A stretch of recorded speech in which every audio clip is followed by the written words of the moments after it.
And two. You should mention that a little bit. Not to authorize 17. You're kind of everywhere. And we do it if they will. Right. So authorize them. Parents wanted it. That's what. Yeah, and then, but you have more of the numbers. I'm sorry. Yeah, I have more. We can. Do you want to just hand me those, and then that way I have? Okay, do I add all the whereases? No, right? Hi, David. How are you? I'd love to meet you sometime. Yes, I have a meeting next. Whereas. Yeah, to reach out, we'll schedule something. I met you in January. Oh, yeah. Yeah. Jake? I met you. Yeah, I was wearing a football sweater at the time. Yes. Is he okay? Yeah, these.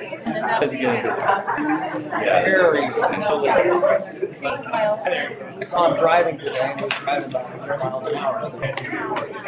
You better go try to catch me or leave me. But that's all I had to talk to for a long time. Since he and I disagreed on this morning, I just said, I'm just getting my head bloody here. We're never going to agree. We will always have a polite conversation. We always do. He and I always do. But I just wanted to ask if he was okay.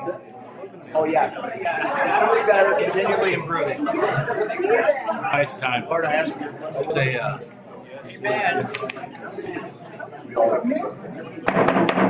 Let's call tonight's meeting to order.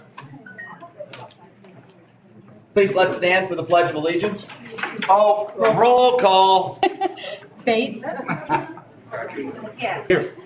Illingworth. Here. Kimbrell. She's absent. Patterson. Here. Rusterholz. Here. Now, let's stand for the Pledge of Allegiance.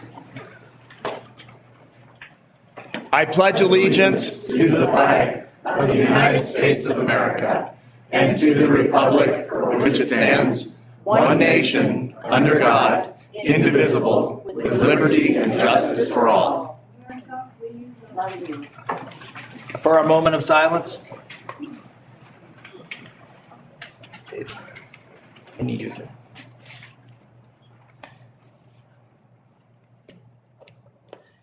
Ladies and gentlemen, Mr. Rusterholz is losing his voice, so he's asked me to read the preamble to the Constitution for the Constitution of Colorado to be followed by a moment of silence. So, we, the people of Colorado, with profound reverence for the supreme ruler of the universe, in order to form a more independent and perfect government, establish justice, ensure tranquility, provide for the common defense, promote the general welfare, and secure the blessings of liberty to ourselves and our posterity, do ordain and establish this Constitution for the state of Colorado. And please observe a moment of silence.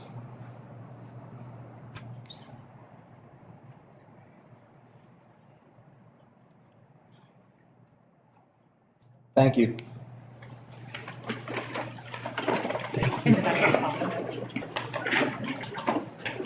May I have a motion for approval of tonight's agenda? So moved. Second. Roll call. Bates. Here. This is an aye. Now you're on the ayes. Illingworth. Aye. Patterson. Aye. Rusterholz. Aye. This evening for public comment. You have that, David? Oh, I don't have that special thing. Okay. Some of the guidelines for public comment tonight. Individuals will be limited to 3 minutes each, with 30 minutes total for public comment. Names submitted prior to the start of the meeting will be randomly selected. Any additional minutes during the allotted time for public comment shall be contributed to additional commenters. Any commenters not allowed adequate time due to the time limit are kindly requested to email the Board of Education or the interim superintendent. We would also appreciate if public comments could be related to our agenda items.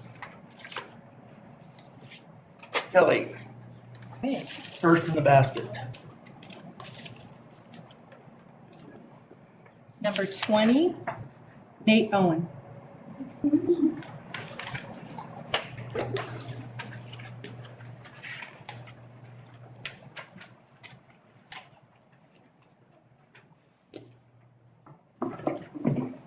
Good evening, Board of Directors and Interim Superintendent. My public comment is not necessarily related to agenda, but I am here to speak as the WPA president on behalf of the staff. And so I want to just share briefly some comments with you guys. Tonight, I want to acknowledge that many of our current staff are not returning next year for a variety of reasons. Because of the lack of communication about contracts for next year, staff are unsure of whether they have a position at our schools next year. At this time last year, staff contracts were offered on paper for returning staff for the first time in many years, with the intention of retaining our staff. We are not expecting a retention stipend this year, but we would like to know if our contracts will be offered to returning staff. Additionally, the staff are looking forward to working together with the Meet and Confer Committee that will come together on our scheduled date of May 9th for the initial meeting. Now is the time to continue working as a team with the Meet and Confer process to show teachers, both old and new, that we are willing to make sure to create a better work environment so the district can be better together. We have a long history of over 40 years. I mean, I have documentation that backs all the way back to 1983 in my archives. We have worked together to create an agreed upon statement by all of our stakeholders, something called the conditions of employment. And we're looking forward to continuing that work this year. So thank you for your time. I just wanted to share those couple of items. So Thank you, Mr. Owen. I'm going to just pause public comment right now. We will continue, but some of the things that you brought up, I would like to ask Mr. Witt if he would just comment on, please. Okay, well, just in a general sense, we've already met with principals and let them know about their staffing models for the upcoming year, and all of the principals have been aware of those for more than a week now and have been asked to communicate them. So all teachers should have been communicated with about their positions, so that's an area of concern. But secondly, we've also, we'll release in a press release tomorrow, but we have announced a $1,500 retention and new signing bonuses for staff as well. excellent, thank you. Can I respond to that? Please. So the principals did inform the staff of those things that you mentioned, Mr. Witt. I would like to clarify that. Our positions were not specifically outlined in a contract form, but we were notified about those things. So thank you for that clarification. Thank you. Next. Number 13, Jason Randolph, is that? I'd like to yield my time to Darlene, Polly, or Sarah.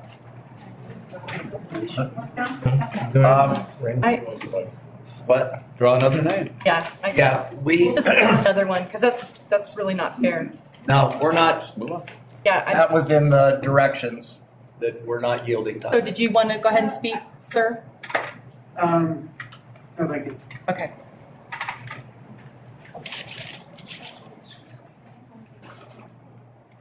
All right, number 7, Deb Bruner.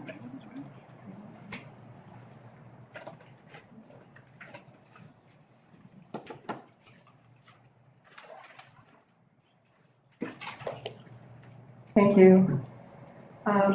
I've been to a couple of these meetings and reading a lot of articles in the paper, so this is just kind of my take on everything. As a Colorado native for 70 years, having lived in this area for 25, my husband for 50, I am appalled by the amount of hatred and dissension we now have in this community. Is this really what we want to teach our children? Education is not a one-size-fits-all institution. Our adult children all graduated from Woodland Park High School. However, when raising our oldest grandson, none of the public options worked. He bounced through every school in Woodland, including both elementary schools.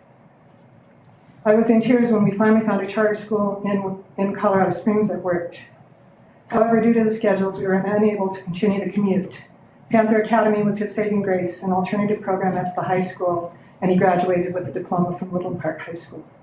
We currently have one grandson in Merritt and one in the middle school. Each choice works for that child. I'm tired of hearing how awful Merritt is.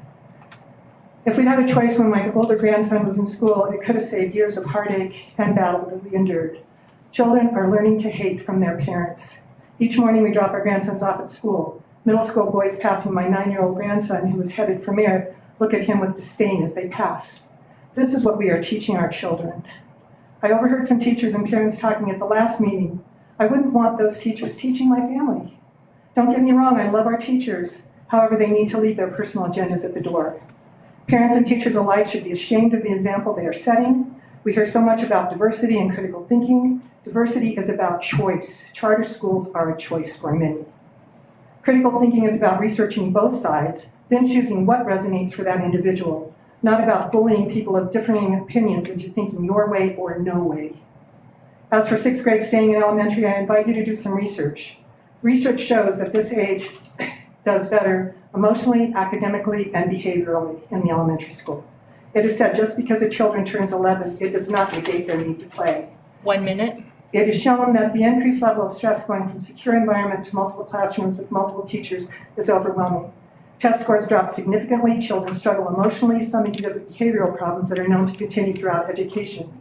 For those concerned about bullying, this is a huge reality in middle school. Our girls have shared this was an extremely scary time for them. Middle school was not always a thing. It was put in place when the population of children grew exponentially. It became an economic way to house all the additional students. With student populations dropping off significantly, more educational choices, and many schools operating at half capacity, the climate has shifted. It is common sense to address this change by utilizing the resources we already have. And this is nationwide, not just here. We hear over and over again that Whit is not fit to be superintendent because he lacks a degree in public education. If what I overheard from some teachers at last month's meeting is an example of a degree in education as well as maturity level of said teachers, then I, for one, am glad he does not. It makes it possible for him to lend a broader perspective to the system. Time. Rather than hating the current board, realize they are trying to do what works for an entire community, not just a self-appointed group of people who think they know what's best for everyone. Again, education is not a one-size-fits-all.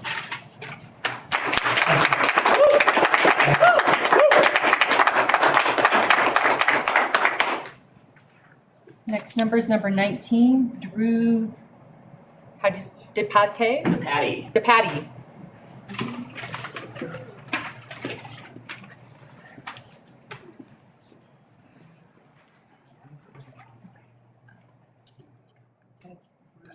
Thank you to the board for your honorable and distinguished service. As I've sat here over the past several months and observed a small group of political activists who claim to be teachers divide our community, I cannot help but wonder what their fate would be if they were not protected by the rich and powerful teachers unions and their deep-pocketed. No more laughing or things like that. No interrupting our speakers, whether you're for them, against them. Please, let's be polite and have proper decorum. If they were not protected by the rich and powerful teachers unions and their deep-pocketed bosses and lawyers. Imagine for a moment a group of people who get together and decide to call in sick to work, like petulant little children. Now imagine that group was in charge of teaching your children. In the real world, employees who incite insurrection and rebellion, who purposefully sabotage lawful direction and order from management, would be summarily terminated.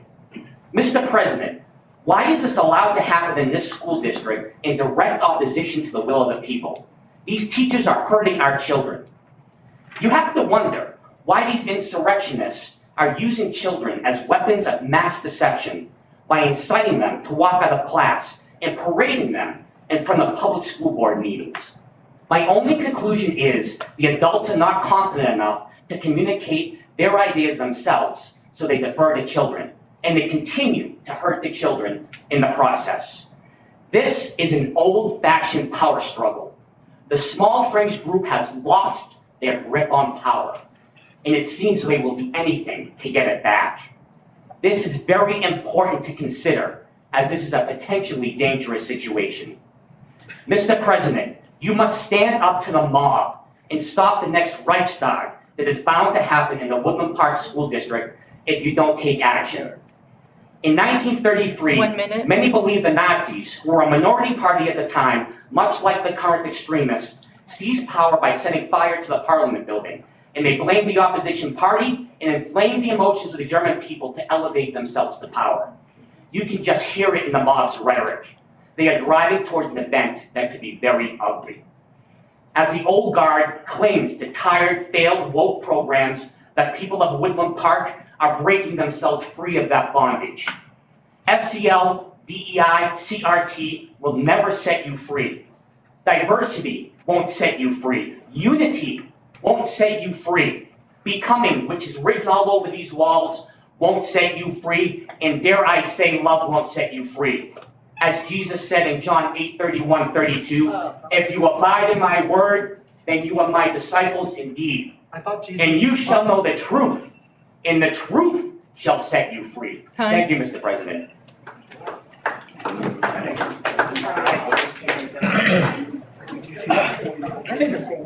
Next. Number 14, Matt Glowski.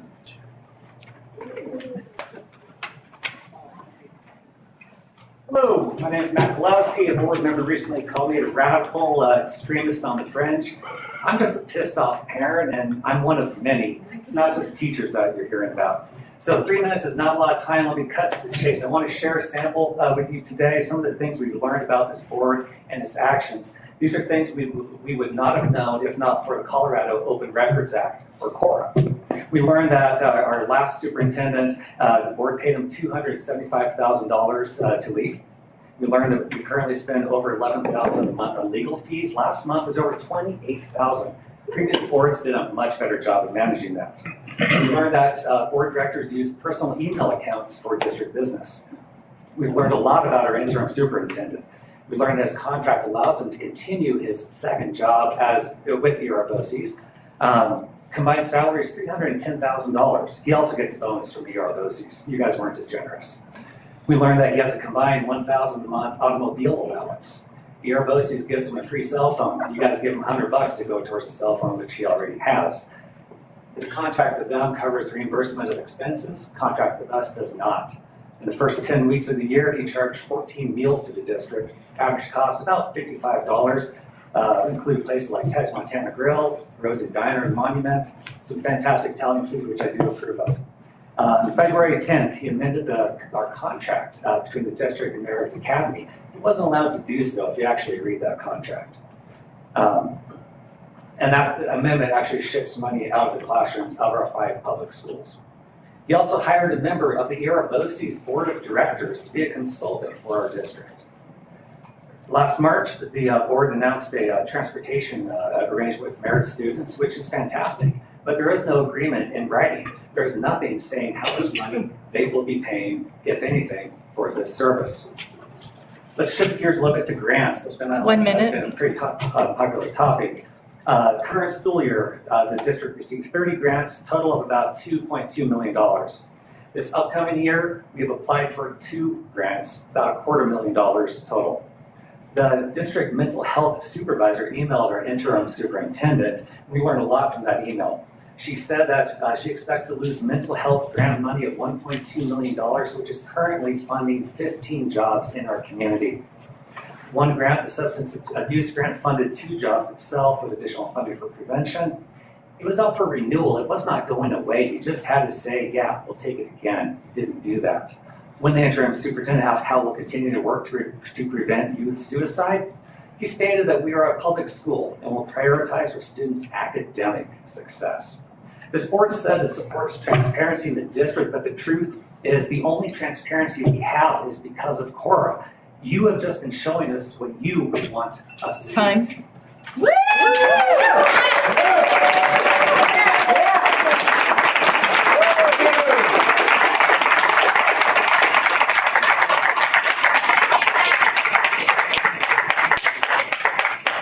Number 16, Ashley Shields.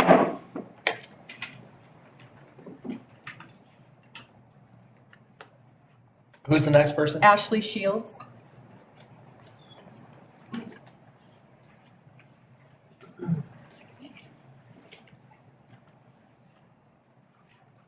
Please hold while I get situated here. So tonight, the Woodland Park School Board will be presenting a resolution opposing legislation that will provide critical mental health screening for students in 6th through 12th grades and to provide the help that they need before a crisis arises. As a community member, a representative of the Teller County Mental Health Alliance, and I've worked with multi-system involved youth in this district, access to safe and affordable Mental health care, especially for students that have experienced trauma and or don't have the support they need at home, has made all the difference in their success later in life. Mental health support in the schools specifically has been crucial in preventing crisis situations and youth suicides. Youth suicides in Teller County have declined significantly since 2017, and this is in part due to early intervention, screenings, and the district mental health teams. When youth experience mental health challenges, it can affect their performance at school, their relationships with their parents, teachers, friends, and family, and their health and safety. Screenings help identify needs quickly and are key to helping youth before their problems become more serious. One of the best ways to get youth help early is to provide screenings where they are, which is in school. Screenings from vision and hearing to mental health are critical tools for identifying youth who may need more support. Just as early identification of vision challenges can lead to the simple but life-changing intervention of glasses, the early identification of mental health struggles can lead to more support for a youth with challenges or life-saving care for a student with more acute needs. Screenings are not a diagnosis, they're merely an opportunity to spot a student who may be at risk. They help parents and teachers notice problems early.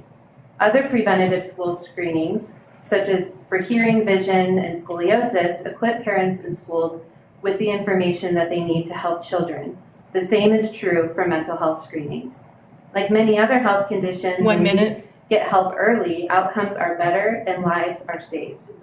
This House bill requires notification that parents have the right to opt out of screening and complies with all existing Colorado law around age of consent. This bill doesn't take away parents' rights, it works alongside them. And it isn't about imposing treatment, it's about providing information and options. Screening offers a way to shine a light on students whose challenges may not be evident, and for schools and parents to work together to offer support before it's too late. Suicide is a leading cause of death for Colorado's youth and young adults. The encouraging news is that there are many effective suicide prevention programs that can bring hope, connectedness, and recovery to young people struggling with thoughts of suicide. This includes screenings, education, and breaking down barriers to access to services and is key to keeping youth suicides down in Teller County.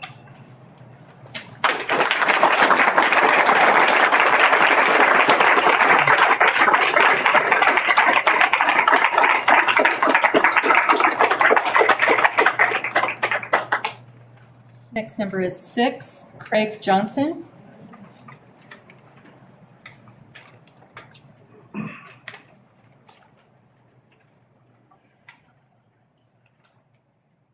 Thank you for your time. I'm a pro-life, gun-loving native of Woodland Park, and I stand against the actions of this board and superintendent. I have 5 kids who are students in this district. One of them is a high schooler who is a varsity athlete, a member of Beta Club, and finished the previous school year with a GPA that placed her in the top 10% of her class. I have another student who is supposed to start at the middle school next year, is on an ALP, and is in the gifted and talented program for both math and reading. I have another who has an autism diagnosis and is thriving on an IEP with the support of numerous staff members. Yes, even a mental health professional and social worker. The amazing teachers and staff in these schools have consistently met the unique needs of all of my children. This board handpicked a sole, poorly qualified candidate for superintendent by most any other district standards to push its agenda. A man who was recalled and booted out of another district school board. A superintendent who rules with fear, retribution, and views my children as a commodity in his business. One who is only required to work part-time hours and still benefit from a pay increase over the previous superintendents who were more qualified and contractually obligated to work full-time hours in his same position. My tax dollars are paying more for less. As this community covers from recent familial homicides directly affecting our children and educators, the response of this superintendent, handpicked by this board, was to mock those who questioned him on the decision to revoke future grant-funded mental health services, asserting that the professionals employed by the district at the time of those tragedies were unable to prevent them from occurring. I'm afraid you missed the point, Mr. Witt. What about the 13-year-old who hung himself under the stairs?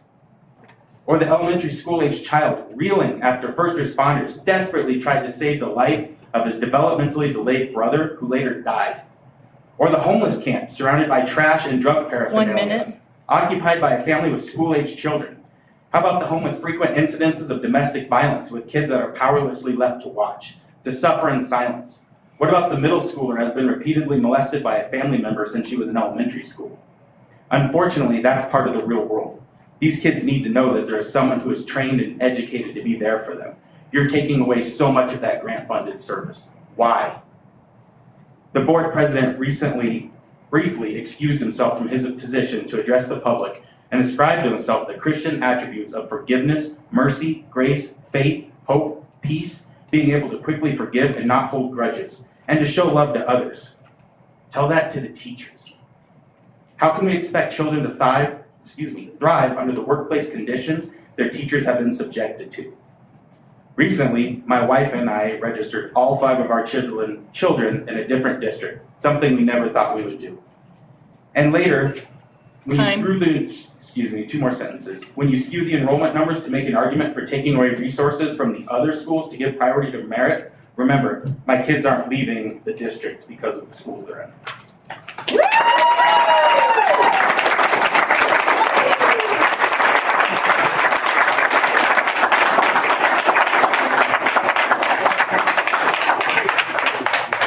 Number 11, Gail Gearing.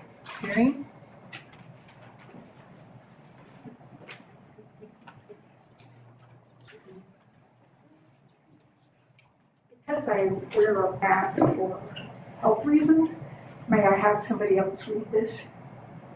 I'll do it if you don't want. Don't kill the messenger. You don't know what you're getting yourself into, Michael. School board comments today. Hello, Mr. Rusterholz. Other board members, thank you for allowing me to speak here. I don't need a mic. No one's ever asked me to talk louder. I am here to ask you to reverse the adoption of the American Birthright standards. These standards are not appropriate for our community. They have resulted in the loss of outstanding teachers. They will not enable our students to receive a thorough, well-rounded education, and they are incompatible with the Colorado State Social Studies academic standards. Authors of both standards emphasize the importance of social studies introduction to the preservation of our American government and way of life, but that's where the similarities end. The authors say their aim is to protect school children from political indoctrination by radical activists disguised as teachers. They claim, without any evidence, the warping of American social studies instruction has created a core of activists dedicated to the overthrow of America and its freedom. Yet in 2017, the Woodland Park High School government teacher was honored by the local VFW chapter for his outstanding commitment to teaching Americanism and patriotism to our students. The American Birthright authors strongly discourage a long list of teaching methods, including current events learning, inquiry-based learning, social-emotional learning, and quote virtually any pedagogy that claims to promote diversity, equity, and inclusion. These teaching methods, as well as the requirements to teach about the history, culture, and social contributions of minority groups, are embedded in the Colorado academic standards, which emphasizes teaching critical thinking, self-reasoning, problem-solving, collaboration, and research.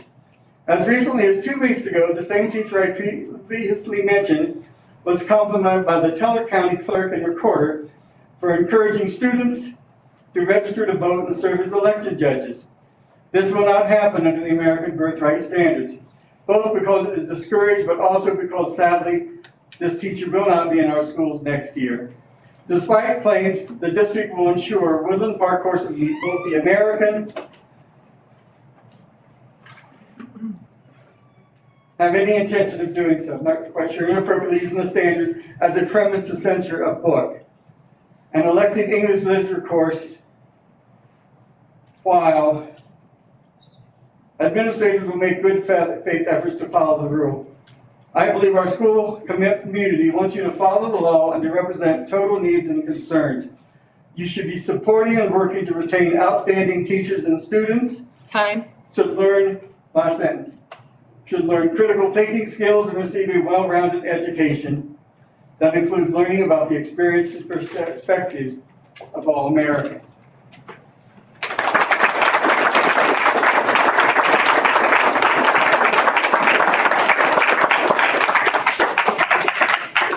Next number is number 8, Kersheed Rogers. I'm just gonna give up my time because there's so many people that I've spoken to before. Okay, I'll draw another number.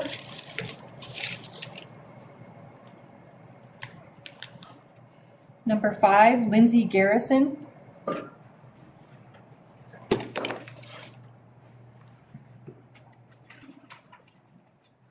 Good evening. My name is Lindsay Garrison. I'm a parent of a 5th grader and a 7th grader, and I am also a Woodland Park High School alumni. I want to talk today about mental health. It's something that our family takes very seriously and that we feel is very important. I think I can confidently say that there isn't a single person in this room that hasn't been affected by mental health in some regard. I know I have many people within my own family who have struggled with everything from depression and anxiety to schizophrenia. I want to tell you a very personal story. My sister-in-law has struggled with her mental health for her entire life. About 8 years ago, she became suicidal. She went to her local hardware store where she purchased lighter fluid. She walked out to the parking lot where she doused herself with it and lit herself on fire. She is only alive today because a bystander pushed her into a snowbank. We later learned that she suffers from schizoaffective disorder. She has 5 children who now live every day with that trauma, anxiety, and the loss of their mother, as she will live out the rest of her life in a mental health facility in another state. I tell you this story because it's a raw and real example of what happens when we turn and look the other way. I wonder, would things have turned out differently for my sister-in-law if she had learned coping skills as a child, if she had been taught that it's okay to ask for help, if the problem had been acknowledged instead of covered up to preserve reputation? Talking about mental health and mental illness can be uncomfortable. It's messy and ugly. It can be embarrassing. For some of us, it brings up feelings of guilt, shame, or even resentment. But it's important. It cannot be swept under the rug and ignored just because you're not social services and you don't want it to be your problem. Have any of you ever had to help an adult with severe mental illness? It's almost impossible in this country. 1 minute. It requires a significant financial and emotional commitment. We have to do better, and it has to start with teaching children how to communicate and express themselves, how to identify when they are struggling, and how to ask for help. And they need to have the resources available to do so. A study was released last week by Mental Health America that ranked Colorado dead last for having a high prevalence of mental illness and low access to care. We are finally returning to some sense of normalcy after COVID, but statistics have shown that anxiety and depression, drug and alcohol overdose, and suicides have all increased in our youth since the pandemic. Children's Hospital Colorado reports a 74% increase in patients in their emergency departments. Now is not the time to be turning down grants or funding because of strings attached or because they are temporary. It is not the time to be cutting counselors, social workers, and wellness coaches. It is not the time to get rid of social emotional learning, which helps children to learn coping skills, how to manage their emotions, and how to have healthy and positive relationships. My own child has benefited from these resources being available. I realize providing these resources come at no small expense, but the cost of not providing them may be someone's life. You have set the stage in this community for a tragedy to occur. It's not a matter of if, it's a matter of when. You are setting our kids up for increased incidences of bullying, suicide, violence, abuse, depression, and anxiety. When that failure occurs, I have one more paragraph. I would like to finish, please. You may. Thank you. When that failure occurs, the finger of blame will be pointed at you. These are not problems that can be solved with police presence and armed security. I know this falls on your deaf ears. I know you won't change your minds because it won't be in line with your agenda, and you will go on to oppose the school mental health assessment bill tonight. I want to be very clear when I say that the staff and teachers in our schools have never failed our family, but this board and superintendent have failed us again and again. I'm done with your constant blaming and unwarranted attacks on our teachers and staff, accusing teachers of indoctrinating children while you seek to indoctrinate them with your own radical ideologies, your unaccredited curriculum standards, your false narratives about sex and racism, your condescending communication with parents, the fact that you clearly don't care about our children, your fiscal irresponsibility, and the stressful and divisive environment you have created. My children will no longer be pawns in your political Please finish game. up. Thank you. I am almost done. Your vice president got over 7 minutes last week at city council. I can finish. Ma'am. Let's have regular. My children will no longer be pawns in your political game, and sadly, you have pushed us to choice our children out of the Woodland Park School District for the 2023-24 school year.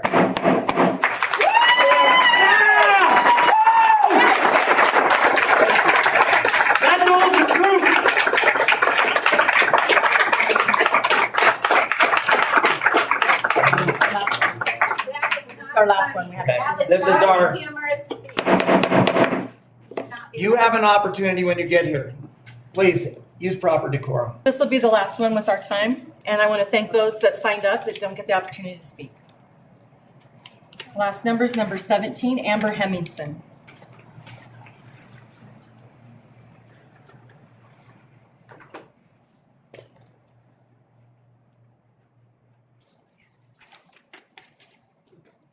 My name is Amber Hemmingson. I'm a 6th grade teacher and a parent of a WPSD graduate and 2 current students. Tonight I wanted to talk about a Bible verse from James 1:27, which says, "Religion that God our Father accepts as pure and faultless is this, to look after orphans and widows in their distress, and to keep oneself from being polluted by the world." When my husband was diagnosed with stage 4 cancer in 2019, I had to explain to my 6th grade students why I might be missing from school unexpectedly. Do you know how to talk about cancer with a room full of 11-year-olds? I did not know. But I received support from Josh DeSchmidt, our excellent, caring, professional restorative practices facilitator. Josh cared for me in my distress. On March 17th, 2020, I became a widow and my 3 children became orphans. Our loss happened 4 days after the school district shut down for COVID, so we were isolated in our grief for several months. During that time, our superintendent, Steve Wolf, brought a homemade meal to our front door. He looked after a widow and orphans in their distress. When school reopened in the fall, my daughter ended up in the opposite cohort from her best friend. She experienced depression, anxiety, and continued isolation. She made a plan for suicide. Instead of facing a room full of strangers in the cafeteria, she hid in the bathroom and cried during her lunchtime. An incredibly caring teacher named Sarah Lee heard my child's cries and rescued her, making sure that my child had a safe place in the library to eat lunch. Sarah Lee looked after an orphan in her distress. A while later, an issue related to grades caused a massive spike in my daughter's anxiety. As a widowed, overwhelmed single mother, I didn't know what to do. I called her math teacher, Nate Owen, and I'm embarrassed to say that I screamed and sobbed over the phone to this man I barely knew. But Nate responded with compassion. He said, "I see you, I hear you, what can we do to help?" Nate Owen looked after a widow in her distress. After my husband's death, I also struggled with depression. Although I met with a grief counselor, I needed people to help me process my feelings. I met frequently with Penny Better, our staff wellness coach. She helped me work through the challenges of being a single working mother of 3 teenagers. I would call the work I did with Penny social emotional learning. I needed to learn to reintegrate to my role in society, and I also needed to understand how to cope with my emotions. Through her work and her compassion, Penny looked after a widow in her distress. This year, I have been devastated to see the supports that provided life-saving care to me and my children pulled away from our district. I saw a quote from a board director in the Courier saying that our district has not had suicides recently, and now that COVID is over, it's time to, quote, phase back to normal. I would like to know from the board when they expect that cancer will be over and when my children will be expected to phase back to normal. Some parents do not want social emotional learning and should be free to opt their students out. My students desperately need the support, and I would like to know how I will be how it will be possible for me to opt in. Many of the staff members I mentioned will not be with the district moving forward, and there are dozens more people that I do not have time to mention by name. These selfless WPSD employees cared for orphans and widows in their distress. Will you look after orphans and widows in their distress, or will Christ say to you, as he said in Matthew 25:45, whatever you did not do for the least of these, you did not do for me?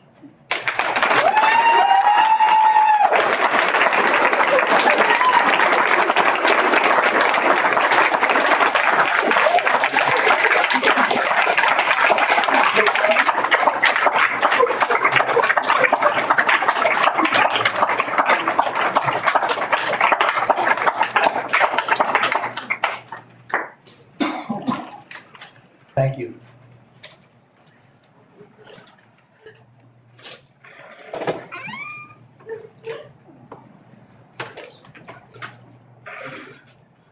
We'll move on to Roman numeral 5, our consent agenda. And I'd like to ask for a motion for approval of our consent agenda. So moved. Second. Second. Roll call. Bates. Illingworth. Aye. Patterson. Aye. Rusterholz. Aye. Director Rusterholz, Yes. can I have 1 moment of personal privilege? Yes. Given that it's on the consent agenda, personnel, I'd like to recognize a couple of personnel. Number one, I'd like to recognize Bill Phelan and his promotion to principal of Woodland Park Middle School next year. I believe Bill is with us. Can you wave, Bill?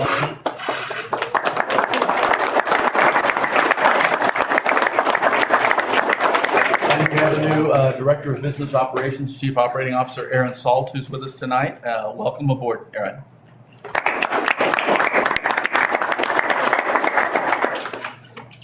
Anything else? Thank you. Okay, thank you. On to our action item, Roman numeral 6. We will have next the second reading and approval of Board Governance Policy GP9, development of new board policy. Superintendent Witt. Yes, as this is the second reading, there was a very modest change to this policy last month proposed, and that is simply to say that after the second reading and in the same meeting, upon motion and second, the policy may be adopted with or without amendments by approval of a majority of the board. That was the intent of the policy, but there was some discussion around that maybe it wasn't clear, so we added those words. That's the only change, and no change was requested after the first reading. So it's offered as presented in the first reading. Is there any discussion? Being no discussion, may I have a motion? Motion approved. Second? Second. Roll call? Bates. Aye. Illingworth. Aye. Patterson. Aye. Rusterholz. Aye. Moving on to B, Resolution for Teacher Appreciation Week. Vice President Illingworth, will you please read that? No. Mr. Bates, will you please read that? Thank you.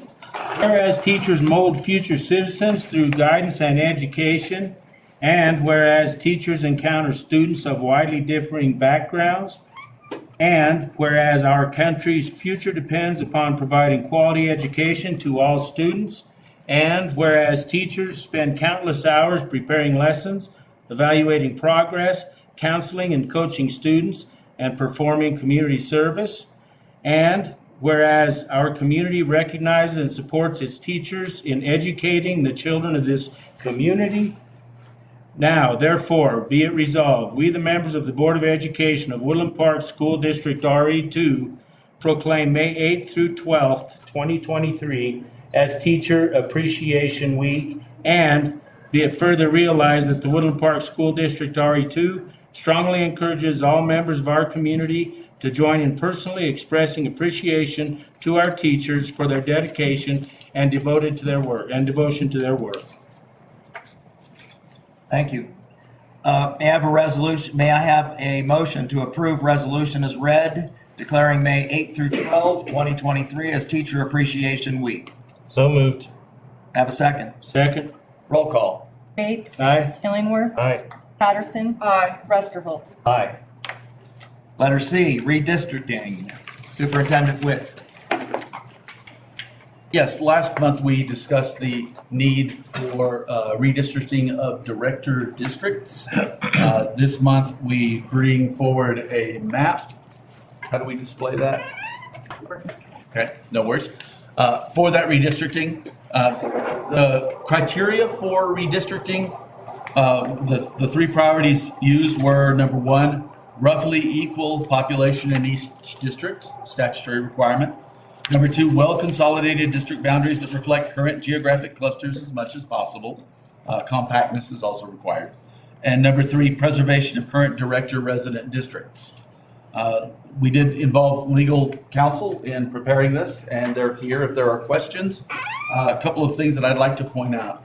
The first is these are director districts, not articulation districts for your students. Our articulation districts for which school a student would normally go to for among our three elementaries has not changed. That map will stay on the website. It will stay the same.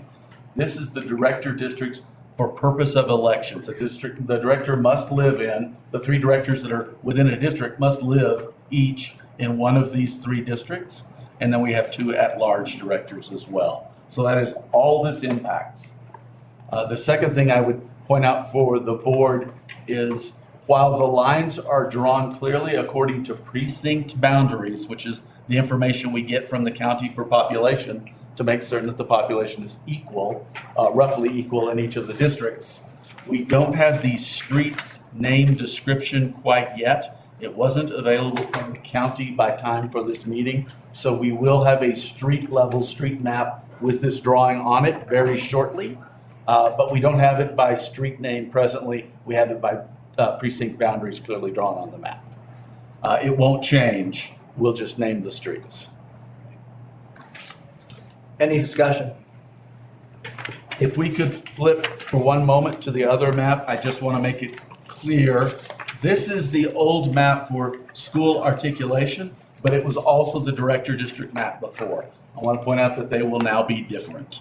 So we'll make certain that that's clear on the school website, and we'll update the district website. We'll update the school diagram here with updated street names, etc. As we know, this has gotten a little old. But again, the school articulation map does not change for which elementary school students go to.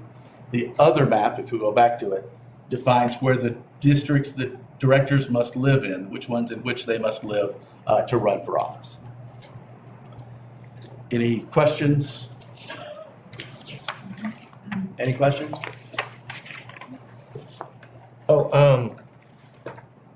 So we talked about they have to have roughly the same number of residents in each of the districts. That's right.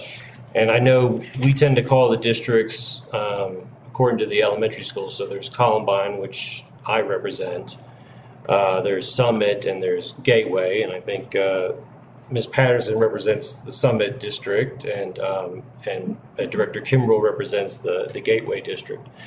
And so, as I understand it, the way that the state law, as well as the federal law interpreted by the U.S. Supreme Court, requires that in determining that there's roughly the same number of people in each district, that variance should not be greater than 10%. And then, are you able to tell us what is the variance that we have in the map that is proposed? It's a great question. We did provide population information. Let me see if I have a percentage. I think it's Under the population data, it's the last page. But I'm not seeing percentage. Is it right here? Okay. Yeah, it'll say. Oh, there it is. Sorry, I was looking at the chart. So this proposal has an overall variance of 1.5%, well within the 10% legal guidelines. Okay. My apologies, I couldn't find it. Yeah, there's a lot of information. And then I was noting the old map because it's been 10 years since this was last done. We have to do this every 10 years, just like the state has to do with legislative districts and Congress has to do and things like that. So it's a good thing that we're going to be able to do a more detailed map. Obviously, our mapping data is a lot better in the past 10 years. You know, Google Maps wasn't as prevalent 10 years ago with the satellite data and things like that. Because I know when I look at the old map, like My neighborhood doesn't even exist on that old map, so there has been a lot of change in that time. So, but I think this map, the way it's drawn, it appears to be very little modification from the old lines. This actually shows our whole district a little bit better. The old map doesn't quite show where our borders go to. But it appears to be consistent with the law, that the districts are compact, they're contiguous, and they have roughly the same population within each. So I think it is a map that we can approve. Thank you. Any other comment, discussion? May I have a motion to approve our new redistricting map? So moved. Have a second. Second. Roll call. Bates. Aye. Illingworth. Aye. Patterson. Aye. Rusterholz. Aye. On to letter D. Mr. Illingworth, would you please read our resolution for the opposing House Bill 23-1003, school mental health assessment?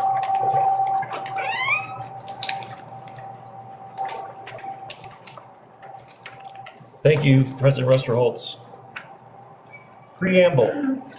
The Supreme Court has repeatedly held the right of parents to control and direct the education and upbringing of their own child to be a fundamental right protected under the 14th Amendment. This right is deeply rooted in this nation's history and tradition and implicit in the concept of ordered liberty.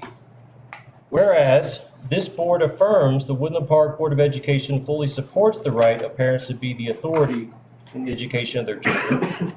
Whereas, this board affirms it is the district's belief that it is the parents/guardian's right and responsibility to direct the upbringing and education of their children. Whereas, this board highly values and respects the diligent, thoughtful, and caring work done by Woodland Park School District staff, particularly by those who provide counseling, mental health support, and empathetic relationships to our student population in accordance with the consent of parents.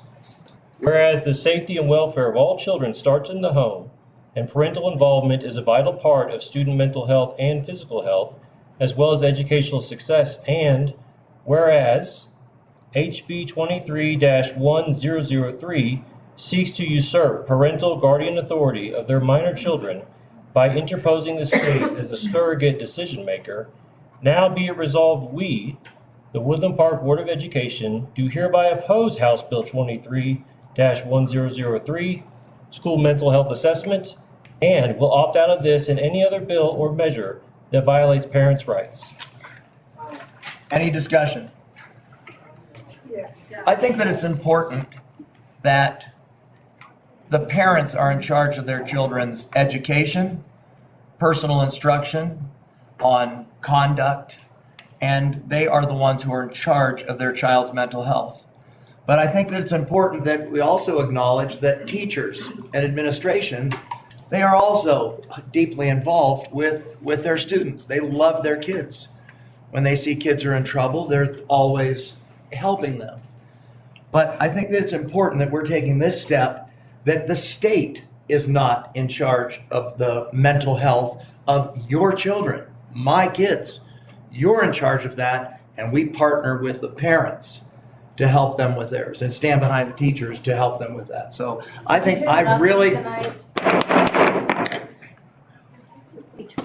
So I'm very proud to be part of this. I think that this is a very important step. This is one more standing in the way of big government taking charge of your children and educating your kids. We're going to clear anyone who's interrupting, please. This is your last chance. No more interrupting. You have an opportunity to respond by any form of media. Not anymore. Not anymore. We've already had public comment. You ignored. Throw them out. So, any other comment? Well, David, I agree with everything you're saying. I also do think that it is important as a constitutional body to adopt resolutions of this type to help weigh in to the legislature as they consider bills of this sort. It is important for them to hear from local officials, as well as parents. So I think it's a good move to adopt this resolution. Any other discussion? No, I'm in agreement. Do I have a motion to accept? I move that we approve the resolution. Thank you. Do I have a second? Second. Roll call. Bates. Aye. Illingworth. Aye. Patterson. Aye. Rusterholz. Aye. Moving on. Where's the gavel for that? Yeah, well, another day, taking over our kids' choices. Great Good job. idea. You guys are doing great. Thank you. I appreciate it. On to number 7, discussion, information. A, overview of the 6th grade reconfiguration. Superintendent Witt. We've discussed in a couple of board meetings various planning around the 6th grade reconfiguration, but we wanted to provide some detail as we're beginning to work through that detail and some clarity on exactly how these changes affect the school district in a number of ways. Historically, 6th grade classes have been consolidated at a single site. In the coming fall, each of the 4 elementary schools will have a 6th grade. Each of the 4 elementary schools will have a 6th grade, increasing the educational choices for our families. Research shows that 6th grade academic performance is improved and behavior challenges are reduced in a K-6 environment. Parents will be able to choose to send 6th grade students to any of the 4 schools, including now more choice for those students who prefer Summit Learning Platform and those who prefer a school that does not use Summit Learning Platform. You have both choices.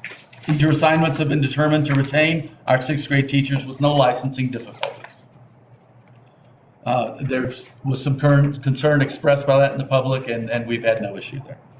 6th grade intramural sports and extracurricular activities details are being worked out now among the principals of each of the schools, and they're going to do some things together and some things individually to have additional enrichment opportunities in each of the elementary schools appropriate for the 6th grade cohort. The options will be communicated to families as soon as those details are completed for the upcoming year. Facility utilization, which has been a focus in figuring out how to maximize the return on our investments in terms of capital use here in the district, has been improved at all schools with this model. A study last year put our facilities utilization at an average of about 55% for our elementary schools. The K-6 configuration will lift this to over 60% utilization for each of the elementary schools, with universal pre-K, which we're also introducing this year across all of the elementary schools, probably taking us up close to 65% average utilization for the elementary facilities, while also giving us the much-needed room at the middle school facility as well. So all around, we've increased choices for our families. We're working on the right enrichment opportunities to continue to serve 6th grade students. We've increased the academic potential for those students in terms of what research says for results. And we've significantly improved our facility utilization to continue to create capacity for growth. Thank you. Is there any discussion? I did have a question. Something else that I had received an email about was the use of lockers for the 6th graders, that they'd be able to use lockers if they were at the middle school or Merit, but they would not be able to do that at the elementary schools. Do you have anything to add on that? Are there going to be lockers at the elementary schools for 6th graders? There will be lockers for 6th graders. They're working out the details on that now, and we may end up having to do some construction, but there will be lockers for the students. Okay, and then the intramural and extracurriculars, is that like music and like sports programs that the 6th graders would normally get to participate in? And it sounds like we're going to make sure that that is going to continue, at least in large effect. Yes, so there will be additional extracurricular and enrichment opportunities for 6th graders. There'll be some shared music opportunity. It may involve going to the middle school once or twice a week, depending on where the school is located, or it may be local. There will continue to be some sports opportunities. They're working out how to do that intramurally, i.e. together as groups. But there will be art. I know that's another one of the programs that's been mapped out. So there'll continue to be such enrichment activities, although the exact detail on all of them have not yet been announced because teachers and resources have to be worked out. Okay, is that something that our elementary school principals are working together on with your team? They are. They've met together along with the middle school to figure out where the gaps are and how we can fill those gaps. And are continuing to meet. It's not completed. Okay. Any other questions or discussion? Superintendent Witt, as I understand, and some of the things that has been sent to me for about education and where sixth graders have where's the sweet spot for them education-wise, it is remaining in elementary schools. It is quite recent that public school districts have moved sixth grade education into a middle school or junior high school, whatever. Can we talk about that at all? Were you able to address that at all? Yeah, I guess I would just go back and say that the research has clearly shown that academically and behaviorally, sixth graders do better when they're joined with K through 5 than they do when they're joined with 7th and 8th or higher grades. You're at a significant transition period there where behavior is significantly influenced by the students around you. And many of our behavioral issues begin to emerge in the sixth grade. If you take away that older peer pressure that appears in a middle school, they're able to focus more on their schooling and to moderate behavior significantly and do better academically, putting off that transition. I've read these, and that is correct. I've read some papers on them. Someone here tonight spoke to that, and it's well documented. One other question that I have, or a comment, maybe you want to address it, that even by keeping the sixth grade students in the elementary schools, our elementary schools are still at 65% capacity. Is that total square footage or? So could you expand on that just a little bit? Is that? Well, again, I'm relying on a study that was done year before last and published on our website. The facility study. But the facility study pegged it at about 55%. We're increasing the usage of that facility by about 10%, which takes it over 60%. Okay. And with the announcement of universal pre-K, that's maybe another 3 to 5%. And that's where I said we may be approaching about 65%. Okay. Mr. Witt, there's approximately about 160 fifth graders going into the sixth grade next year, is that correct? Around 160, 165? Yes. And to be distributed through the four schools? That's right. Okay. There is no motion required on this, is there? No, this is a discussion. This is just discussion. Okay. All right, any other discussion? No. All right, thank you. On to Roman numeral 7B, EE1, academic achievement. Superintendent Witt. You each have the presentation in your packet, just to the immediate next page. I'm not going to put all of these slides up and go through them one at a time. Quite honestly, it's a lot of information. It was already presented at the DAC in detail, one slide at a time. We will post it on the website to make certain that everyone can see it as they would like to. But what I want to go through very briefly is I want to talk about a few highlights of academic performance and talk basically about how this is the baseline. We've come out of COVID. We are returning to a pre-COVID normalcy in this district. We're going to look at this as a baseline and begin to work to improve our academic results in this district again. And quite frankly, if you look at the state performance frameworks and some of our performance, you will see that overall, our academics are in line with state performance, but how shall I say this? I will say it quite frankly, I don't believe that's something to celebrate. I think we need to do better. I think we can do significantly better. And as we begin to stabilize the student experience, as we come back from kind of this COVID era, we're going to focus our resources. We're going to focus our student time on the academic success of students. And we want to see these performance, these mean scale scores, and these growth scores trend upward again aggressively. There are some highlights. It's clearly the case that we had a significant improvement in SAT scores in our high school, which we should celebrate and we should keep up. That is awesome.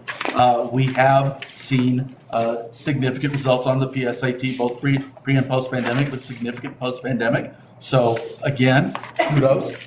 But at the end of the day, there's some areas that we need to focus on.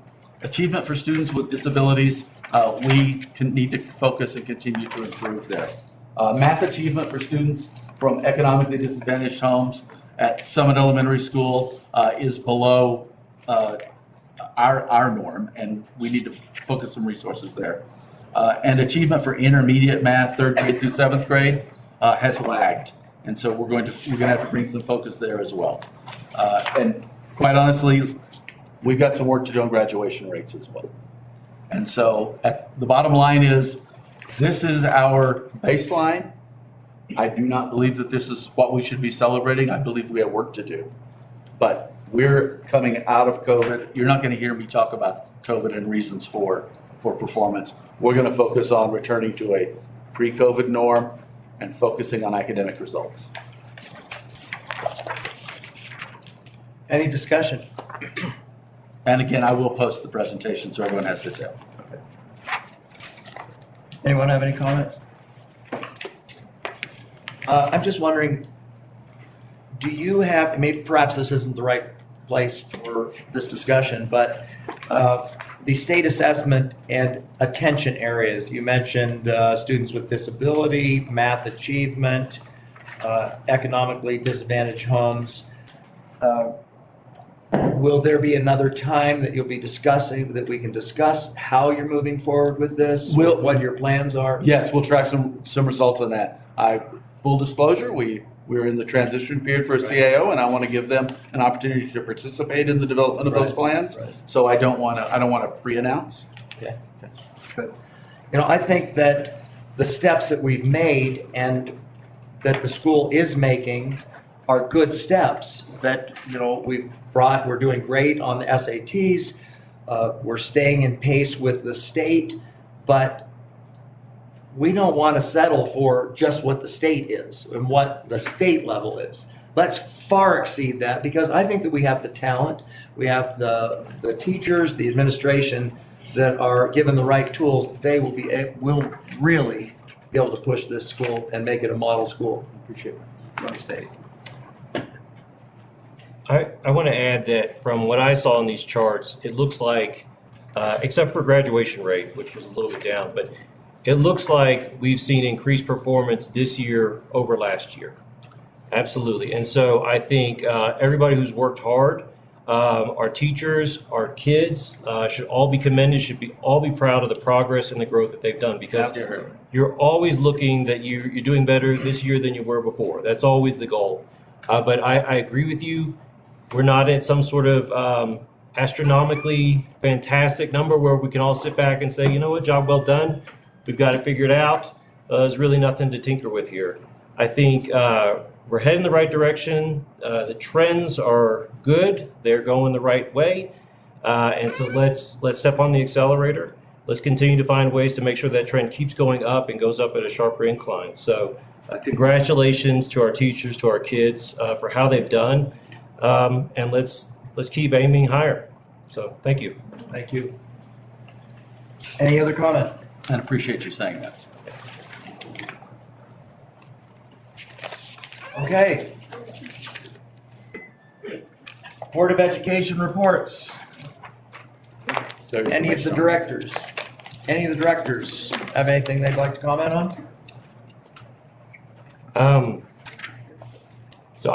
This is just me repeating what Lindsay Prawl has been sending out, but it's been fantastic to see her press releases, and I saw that some of them were published in the Pikes Peak Courier today, that we had tremendous success. We've been having tremendous success all year with our students in both academic and athletic competitions. But most recently, we had several of our fantastic high school welders competing in the state level and doing extremely well, both individually and as a team. I understand they could be invited to go to nationals. We're trying to work that out and make sure that's something they can do, because it's not here in Colorado, right? That's right. Is it, where is it, at Georgia? I Something do not know. I bet Lindsay knows, but, so congratulations to Mr. Adamson and to all his tremendous students. Thank you to all the members of the community who helped contribute resources and money to that class to help that team go. And clearly, we've got some very talented students, and they are working hard and they are learning from the best. And so just congratulations to them. Also, I saw that Merritt Academy had a team compete in the Science Olympiad, and I believe their team placed 5th overall. And I saw it in the Courier. The interesting fact was it's the first time a Woodland Park school has placed at the state level since 1994. So congratulations to those students and those teachers over at Merritt Academy who worked together and were able to achieve at such a high level at the state. So fantastic work. Thank you.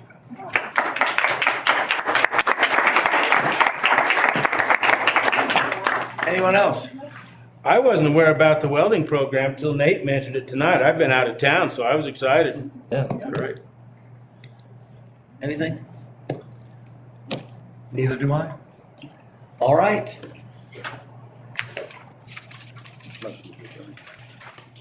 Do I have a motion to adjourn tonight's meeting?